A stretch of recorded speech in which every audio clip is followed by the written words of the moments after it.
To it. Front pages of the papers coming your way after Charlotte with a rundown of what else is happening. Thanks, Eamon. Good morning. Politicians in the US have accused BP of repeatedly taking risks to save money ahead of the Gulf of Mexico oil spill. Senior executives will be questioned by members of Congress today over claims the company chose cheaper drilling options that increase the risk of an accident. It comes as President Obama continues his latest tour of the Gulf Coast. Robert Nisrit reports from Florida. President Obama tries to...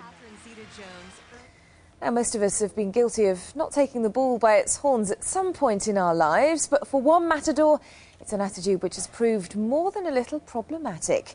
Christian Hernandez started off well during this bullfight in Mexico, but he fled from the ring as his adversary prepared to charge. Well, Hernandez, believe it or not, was later arrested for defaulting on his contract, and he's now said he'll retire. I don't blame him, really. If you've got a bull charging towards you, it seemed like the natural reaction. Yeah, but he said he could do it when he applied for the job, didn't he? There we go. Front pages of the papers. Thank you, Charlotte. And The Independent looks at today. From the Daily Star Sunday, Michael Booker. He's got your newspapers. Good to see you, Michael. It's coming to you shortly with those. Charlotte on the news, and leading the news this morning, the Savile inquiry into that. We'll have the newspapers with Michael Booker right after this from Charlotte. Thanks, Eamon. Politicians in the US have accused BP of taking repeated risks to save money ahead of the Gulf of Mexico oil spill. Senior executives will be questioned by members of... I thought you were getting up to walk off then. I thought you were going to do a bullfighter it's time I retired too. Time for a career change. It's going to be a bullfighter. Here's Michael Booker. He's from the Daily Star Sunday, and he's here to look through the newspapers. And it is Bloody Sunday that's dominating the news reports today. Yeah, there's plenty of it, particularly in the heavy newspapers. Just looking at the Times this morning, and it kind of sums it up. It's one page, but it's it's quite it sums it all up. It's a moving full page, but particularly as a lot of people, particularly in England, Wales and Scotland, growing up haven't particularly been affected by this. But I think if you read the Times this morning, it really sums it up for you. What it actually means for these families 38 years on to finally feel as they're getting to something. At 3:30 today, it's the end, hopefully, for a lot of them. Bit of closure, and it'll be clear in the 14 men that died.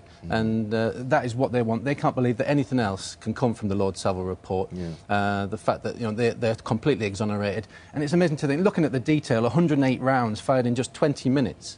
And it's 38 years on and a 12-year report that's cost £100 million. But I think it's going to be worth it for these people. And to put it in context, so many of these families, their loved ones who died were branded as terrorists and gunmen, and they want that cleared up one way or the other with the Savile inquiry. They've had to live with that. Well, from not studying it massively in detail, actual what's been going on, but from what we've seen, the headlines from the inquiry and what's the evidence given, you can't see anywhere else but exonerate these people. Vuvuzelas, they're back. They're in the Daily Star here. What are you saying about those? As Savile is dominating the heavy newspapers, the Vuvuzela seems to be dominating the tabloids this morning. And it's England supporters, the England supporters band, those annoying chaps with their trumpets. They're going to turn up a little bit louder this time for the next game against Algeria. Going to try and drown out the Vuvuzelas because they're not going to get them banned. Now, I don't see them as particularly a bad thing, the Vuvuzelas, so far. I think it's, you go to Africa, it's horses for courses, really. You've got to enjoy it. I tried blowing my own vuvuzela in the office the other day and just succeeded in blowing a lot of spit everywhere, to be perfectly honest. It's got a technique to it, hasn't it? They are quite disgusting if you stand in front of one, it trips all over you.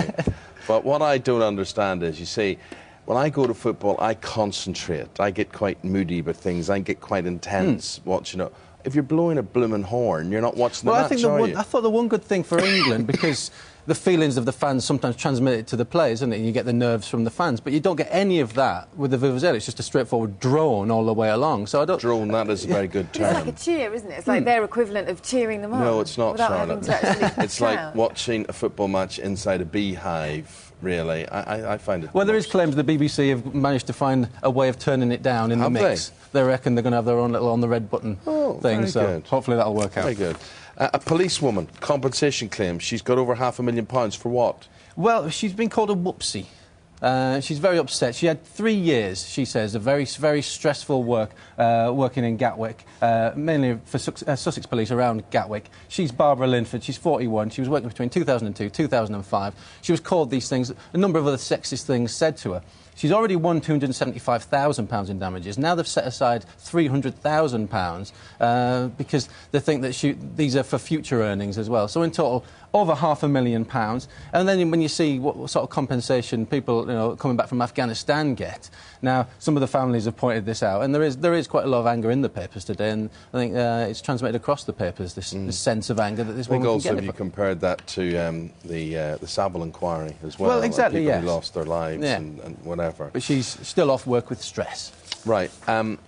If you're doing a GCSE, you could be getting a video to study how Charlotte Church speaks as opposed to sings. It's how she speaks. Her and a number of famous Welsh people of the new generation are being used in... this is going to be in GCSEs in Wales. How she speaks, the tone she uses, the language she uses. Now, this has not gone down well with the campaign for plain English. They say that she's not a great role model, but I think they're kind of missing the point a little bit. Things have moved on. We can't all just study Shakespeare all the time. Or Richard Burton. Oh, Richard Burton, yeah. I think we could still study him. He was pretty good, and I think we could learn a few things from him still. But I think Charlotte, she is a good role model. Why not? She's made her own career. She's a successful mum of two. Is the idea that if you live in Wales, this is the way to speak, or one of the ways you I think it's basically an idea. I don't think they're telling you to speak like Charlotte Church, because I think she's oft used a bit of slang and a few rude words in her past as well. Now, talking about teaching your daughter something, here's a story in the Sun, and they call her a sick mum. Why is she a sick mum? She, having already injected her teenage daughter with Botox, she's moved on to the younger daughter. She's now got a 7-year-old daughter who she's teaching to pole dance. This is a woman called Sarah Burge. Now, she's had a bit of work done herself, as you can see from the picture. She's quite happy for the little girl to go pole dancing because she believes it's great exercise, and it's people like us who have these horrible, nasty thoughts who are in the wrong rather than her. OK, well, let us know your views. Your horrible, nasty thoughts are all welcome. News@sky.com, at Sky Charlotte, at Eamon Holmes as well. Finally, we finish.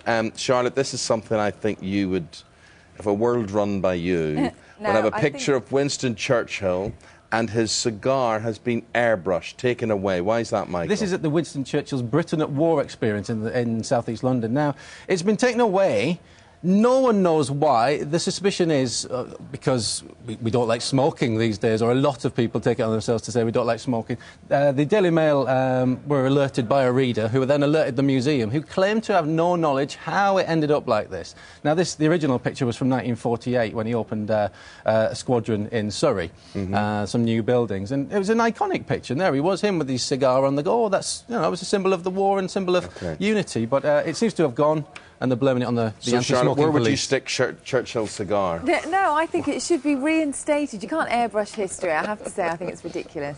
Stick it back in. OK, stick it back in. We're going to have Michael Booker back in an hour's time with more stories from the papers. Thank you very much indeed. Top stories on Sky News Sunrise. The findings indeed. A rundown of what else is happening around the world. Here's Charlotte with the details. Thanks, Eamon. Politicians in the US have accused BP of repeatedly taking risks to save money ahead of the Gulf of Mexico oil spill.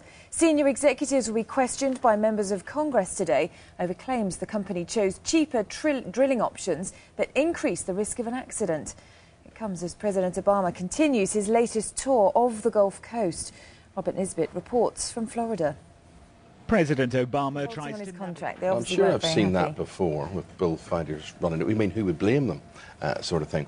Thank you, Charlotte. Front pages of the papers. Independent. Bloody Sunday is... Michael Booker will have his take on how the papers are reporting the Savile inquiry after Charlotte with a rundown of what else is happening. Thanks, Eamon. Politicians in the US have accused BP of taking repeated risks to save money ahead of the Gulf of Mexico oil spill.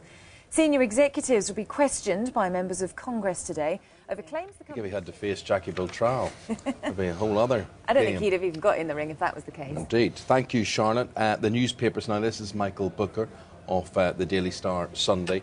Michael, it's the Savile inquiry, which we'll report today, we're talking about, and you've gone to the Independent for your take on this. Yeah, in there's an eyewitness, a guy called Don Mullen. He's now an international humanitarian activist. He was 15 on the day. It said very moving piece. 15 at the time, Sunday afternoon, sunny Sunday afternoon. He thought he'd join out. Everyone was coming out the doors, joining a civil rights march. That's what they thought they were doing. All was peaceful. Then he describes suddenly, as the bullet starts firing over, a thunderstorm of bullets is what he says. He sees like bricks exploding all around him, people hiding in doorways. He says he saw a teenage boy, prone on the floor with blood coming from his stomach. You can get the impression that it happened to him and it happened to a lot of people that day in that area, that their entire lives changed and the way that they thought about their lives completely changed in an instant. The entire troubles in Northern Ireland changed after that day as well, because it just directed so many people to the Republican cause. He says, it was surreal watching TV coverage of what I had just escaped. This was something that happened in Sharpeville or Soweto, not in Derry. You do get the sense that, and he transmits it from all the people who he spoke to that day, just a massive sense of disbelief of what happened. I think a lot of people have disbelief as well as why it's taken 12 years. Why, you know, is this lawyers holding up this proceeding? And also, when you look at the whole costs involved in this